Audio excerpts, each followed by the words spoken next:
Good morning everyone hello' accountancy আজি প্ৰথম ক্লাছলৈ সকলোকে ৱেলকাম স্বাগতম জনাইছোঁ। একাউণ্টেঞ্চি যেতিয়া আমি আৰম্ভ কৰোঁ, একাউণ্টেঞ্চি বুজিবৰ কাৰণে আমি কিছুমান শব্দ একাউণ্টেঞ্চিত ব্যৱহাৰ হোৱা আমি জনাটো খুবেই প্ৰয়োজন। আৰু সেই শব্দখিনি বুজাৰ বাবে প্ৰথম আমি কেইটামান ক্লাছ কৰিব লাগিব। খুবেই বেছি ইম্পৰ্টেণ্ট এটা শব্দ আমি একাউণ্টেঞ্চিত খুব ব্যৱহাৰ কৰোঁ, সেইটো হ'ল ট্ৰানজেকশ্যন। ট্ৰানজেকশ্যন অসমীয়াত কোৱা হয় লেনদেন। যেতিয়া আমি এটা ব্যৱসায় আৰম্ভ কৰোঁ, সেই ব্যৱসায়টোত কিছুমান ঘটনা প্ৰত্যেক দিনাখনেই হয়, যে ঘটনা মানে কিছুমান কাম আমি কৰোঁ যাৰ ফলত ব্যৱসায়টোৰ ধন বা ব্যৱসায়টোৰ সামগ্ৰী বা সেৱা আমি হস্তান্তৰ কৰোঁ। যেনে মই যদি কেইটামান এক্সাম্পল দিওঁ ট্ৰানজেকশ্যন বা লেনদেনৰ, আমি পাম যে এনেকুৱা বস্তু কিছুমান যে আমি বস্তু কাষ্টমাৰজনক যেতিয়া বিক্ৰী কৰোঁ, আমি তেখেতৰ পৰা কেছ বা পইচা পাওঁ, টকা লওঁ আমি তেখেতৰ পৰা। গতিকে এই ঘটনাটো এটা ট্ৰানজেকশ্যন, য'ত আমি বস্তুখিনি বিক্ৰী কৰিছোঁ। গতিকে সামগ্ৰী বিক্ৰী কৰাৰ ফলত আমাৰ সামগ্ৰী আমাৰ ব্যৱসায় কমিছে আৰু আমাৰ ব্যৱসায়লৈ টকা আহিছে। গতিকে এইটো এটা ট্ৰানজেকশ্যনৰ উদাহৰণ। নেক্সট ট্ৰানজেকশ্যনৰ উদাহৰণ দিয়া হৈছে যে invoicing a customer for product deliveries with the agreement they will pay in the future. ইয়াৰ অৰ্থটো হ'ল এইটো যে আমি যেতিয়া এজন কাষ্টমাৰক কেতিয়াবা বস্তু বিক্ৰী কৰোঁ, আমি বাকীটো বিক্ৰী কৰোঁ আৰু বাকীত বিক্ৰী কৰাৰ পিছত আমি তেখেতক এখন ৰিচিপ্ট দিওঁ, যিখন ৰিচিপ্ট আমি তেখেতক কওঁ যে আমি আপোনাক ইমান টকাৰ বস্তু বিক্ৰী কৰিছোঁ, গতিকে আপুনি যেতিয়া আপোনাৰ সুবিধা হয় তেতিয়া আপুনি পইচাটো দিব, ভৱিষ্যতে আপুনি আপোনাৰ পইচাটো দিব। এইটো এটা ট্ৰানজেকশ্যন। যদিও আমি পইচা পোৱা নাই, এই ঘটনাটোত কি হৈছে, আমাৰ ব্যৱসায়ৰ সামগ্ৰী কমিছে।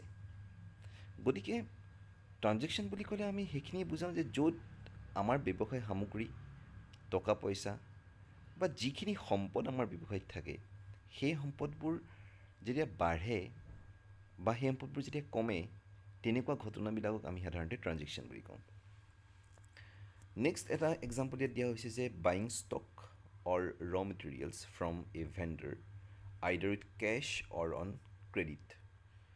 নগদ ধনেৰে বা বাকীত বিক্ৰেতাৰ পৰা ষ্টক বা কেঁচামাল কিনা।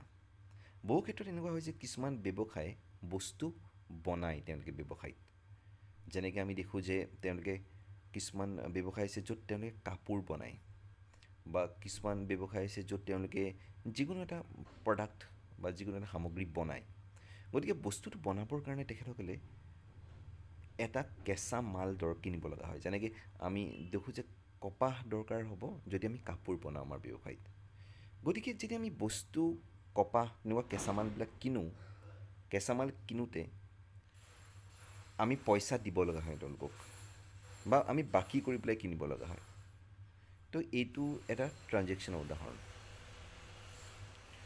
নেক্সট আমি ট্ৰানজেকশ্যনৰ উদাহৰণ দেখোঁ যে issuing payment for monthly overhead such as rent, salary etcetera. আমাৰ অৰ্থটো ইয়াত বুজাইছে যে আমি যেতিয়া পে'মেণ্ট কৰোঁ, ধৰি লওক আমি আমাৰ দোকানখন ভাড়াত লৈছোঁ, গতিকে আমি এই দোকানখনৰ ভাড়া দিছোঁ, বা আমি আমাৰ দোকানত এজন ছেইলছমেন ৰাখিছোঁ, সেই ছেইলছমেনজনক আমি মাহেকৰ শেষত দৰমহা দিছোঁ।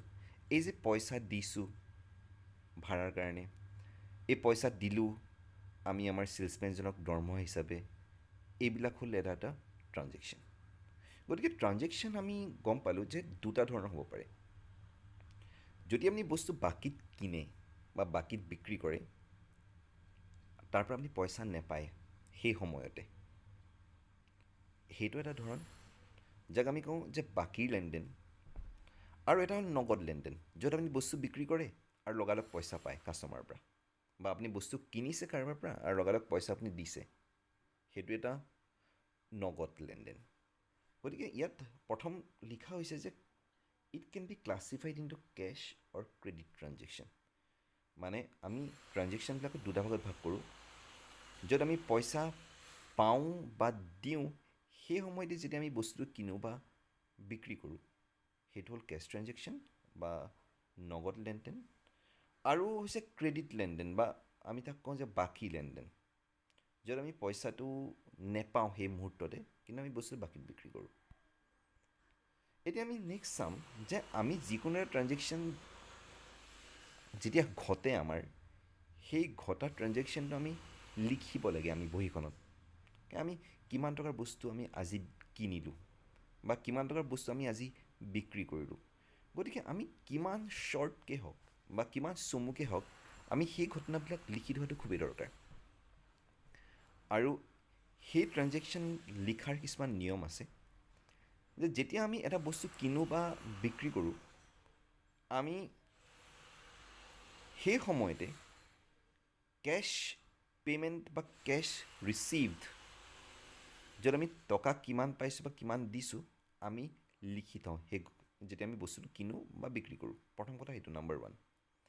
নাম্বাৰ 2, যেতিয়া আমি এটা ট্ৰানজেকশ্যন বাকীত কৰোঁ, ধৰি লওক আমি এজন কাষ্টমাৰক বাকীত বস্তু বিক্ৰী কৰিছোঁ, সেইটো সময়ত খুবেই দৰকাৰ হয় যে আমি সেই কাষ্টমাৰজনক যদি বস্তুটো বাকীত বিক্ৰী কৰিছোঁ, তেতিয়া তেখেতৰ নামটো লিখি থোৱাটো। কাৰণ তেখেতৰ নামটো যদি আমি লিখি নথওঁ, তেতিয়াহ'লে আমি পাহৰি যাব পাৰোঁ যে আমি কাৰ পৰা পইচা পাবলৈ আছে।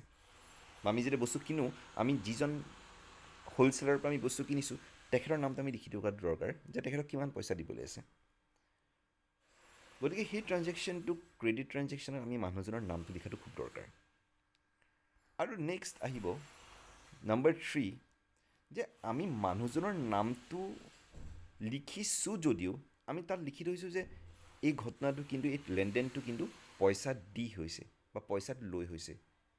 যদিও গতিকে মানুহজনৰ নাম লিখা হৈছে, সেই মানুহজনৰ নামটো ইমান দৰকাৰী নহয় আমাৰ কাৰণে। তাৰ কাৰণটো হ'ল যে অলৰেডি সেই মানুহজনৰ পৰা পইচা আমি পাইছোঁ বা সেই মানুহজনক আমি অলৰেডি পইচা দি দিছোঁ। গতিকে এইকেইটা কথাই আমি ট্ৰানজেকশ্যন এক্সাম্পল কেইটামান চাওঁ। যে ধৰি লওক এতিয়া এনেকুৱা হ'ব পাৰে যে প্ৰথম ট্ৰানজেকশ্যনটো আমাক দিছে যে Arun commence business with ₹1 lakh. কৈছে যে অৰুণে 1 লাখ টকাৰে ব্যৱসায় এটা আৰম্ভ কৰিলে। এইটো এটা ট্ৰানজেকশ্যন হৈছে। কিহৰ কাৰণে?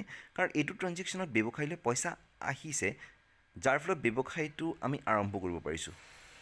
গতিকে সেই 1 লাখ টকাটো আমাৰ ব্যৱসায়লৈ অহা বাবেই, ব্যৱসায়টো আমি আৰম্ভ কৰাৰ বাবেই আমি প্ৰথম ট্ৰানজেকশ্যনটো আমি কৰিছোঁ যে আমি 1 লাখ টকাৰ এটা ব্যৱসায় আৰম্ভ কৰিছোঁ। এই ক্ষেত্ৰত এইটো আমি ট্ৰানজেকশ্যন বুলি এইটো কাৰণে ধৰিব লগা হয়, কাৰণ আমাৰ ব্যৱসায় টকা 1 লাখ টকা আহিছে আমাৰ। গতিকে ট্ৰানজেকশ্যন সেইখিনিয়ে হ'ব যে যেতিয়া আপোনাৰ ব্যৱসায় টকা হওক, সামগ্ৰী হওক বা যিকোনো সম্পদ আপোনাৰ ব্যৱসায়লৈ আহিব বা আপোনাৰ ব্যৱসায়ৰ পৰা যাব, প্ৰত্যেকটোকে আমি ট্ৰানজেকশ্যন বা লেনদেন বুলি কওঁ। গতিকে ইয়াত অৰুণে এটা ব্যৱসায় আৰম্ভ কৰিছে 1 লাখ টকা দি পেলাই, পইচাটো ব্যৱসায়লৈ আহিছে বুলি আমি ধৰিব লাগিব, কাৰণ সেই টকাৰে আমি ব্যৱসায়টো আমি আৰম্ভ কৰিম। গতিকে টকা আহিছে বাবে আমি এইটো সময়ত এই লেনদেনটোক আমি নগদ লেনদেন বুলি ক'ম। নেক্সট এনেকুৱা হ'ল যে আমি ব্যৱসায়টো যেতিয়া আৰম্ভ কৰিছোঁ এখন দোকানত, আমি 5,000 টকা, অহা মাহৰ 5,000 টকা আমি এইটো মাহৰটো দিছোঁৱেই, তাৰ অহা মাহৰ আমি 5,000 টকা দি থৈ দিছোঁ ৰেণ্ট হিচাপে বা ভাড়া হিচাপে, নাম্বাৰ 2 যিটো দিয়া আছে। গতিকে এইটো আমি ক'ব লাগিব যে এইটো এটা নগদ লেনদেন। কিহৰ কাৰণে? কাৰণ আমি অলৰেডি পইচাটো তেখেতক দিছোঁ, আৰু পইচাটো দিয়াৰ কাৰণে আমাৰ ব্যৱসায়ৰ পৰা পইচা কমি গৈছে। Next number 3। নাম্বাৰ 3ত কৈছে যে আমাৰ দোকানত, আমাৰ ব্যৱসায়টোত এটা টাইপৰাইটাৰ দৰকাৰ হৈছে, আৰু যাৰ বাবে আমি চেন এণ্ড কো বুলি এখন দোকানৰ পৰা আমি এটা টাইপৰাইটাৰ কিনি আনিছোঁ 7,000 টকাৰ। ইয়াত দেখিবলৈ পাবা যে পাৰ্চেজ এ টাইপৰাইটাৰ যদি আমি কিনি আনিছোঁ, আমি কাৰ পৰা কিনি আনিছোঁ তাত লিখা আছে চেন এণ্ড কো। কিন্তু ইয়াত আমি পইচা দি পেলাই কিনি আনিছোঁ বুলি লিখা হোৱা নাই, নামটো লিখা আছে কাৰ পৰা কিনি আনিছোঁ। গতিকে এইটো সময়ত আমি গম পাব লাগিব যে এই ট্ৰানজেকশ্যনটো, এই লেনদেনটো এটা বাকী লেনদেন হয়। কাৰণ আমি ইয়াত নামটো মেনশ্যন কৰি এইবাবেই থ'ব লগা হৈছে যে কাৰণ আমি ব্যৱসায়টোৰ পৰা তেখেতক পইচা দিব লগা আছে ভৱিষ্যতে 7,000 টকা। ইয়াৰ অকণমান বেলেগ হয় নাম্বাৰ 4টো। নাম্বাৰ 4টোত দিয়া হৈছে যে bought furniture from Messrs modern furniture for cash ₹3,000। ইয়াৰ অৰ্থটো হ'ল এইটো যে আমি মেচাৰ্ছ ফাৰ্নিচাৰৰ পৰা আমি ফাৰ্নিচাৰ কিনিছোঁ। আমাৰ দোকানত কেতিয়াবা চকী এখন দৰকাৰ হৈছে, আমাৰ এখন টেবুল দৰকাৰ হৈছে, বা আমি কিছুমান ৰেক বনাইছোঁ, সেই ৰেকবিলাক আমি কাঠৰ কিনিব লগা হৈছে। আমি ক'ৰ পৰা কিনিছোঁ? মডাৰ্ণ ফাৰ্নিচাৰৰ পৰা কিনি আনিছোঁ। ইয়াত তোমালোকে দেখিবা যে যদিও আমি মডাৰ্ণ ফাৰ্নিচাৰ নামটো ব্যৱহাৰ কৰিছোঁ, ফৰ কেছ বুলি ইয়াত লিখা হৈছে, নগদ টকাৰে ফৰ কেছ। গতিকে তেওঁলোকৰ নামটো এই সময়ত আমাৰ কাৰণে দৰকাৰী নহয়। যদি আমি কিনিছোঁ ফাৰ্নিচাৰ, আমি পইচাটো অলৰেডি তেওঁলোকক পে'মেণ্ট কৰি দিছোঁ।